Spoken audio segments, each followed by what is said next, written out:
Have you ever been in the middle of a conversation and noticed the other person taking a step back? It's a subtle but powerful cue that can tell you a lot about what's happening in that moment. When someone physically distances themselves while you're speaking, it often signals discomfort. They might not agree with what you're saying, or perhaps they feel overwhelmed by the intensity of the discussion.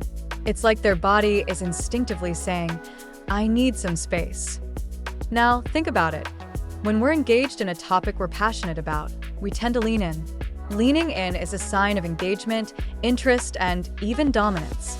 It shows that we're invested in the conversation, that we want to connect. But if you notice someone leaning back, it's time to reassess. Are you dominating the conversation? Are you pushing a point too hard? Body language is a fascinating aspect of communication. It's not just about the words we choose. It's about how we physically express ourselves. When we lean in, we're not just showing interest, we're also creating a sense of intimacy. It's an invitation for the other person to engage more deeply. But if they're leaning back, it can feel like a door is closing. Consider this. When you're in a discussion, pay attention to the other person's posture. Are they crossing their arms?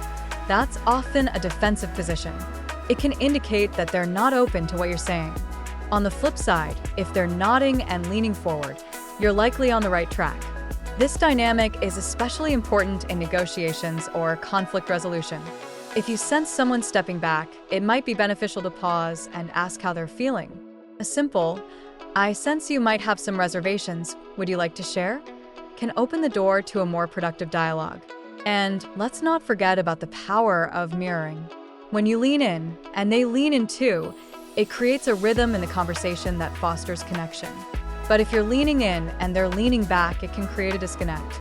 So, the next time you find yourself in a conversation, take a moment to observe the physical cues. They can reveal so much about the underlying emotions and attitudes at play. It's not just about what's being said, it's about how it's being received. Understanding these signals can transform your interactions, making them more meaningful and effective. In the end, communication is a dance, and being aware of the steps can lead to a more harmonious exchange.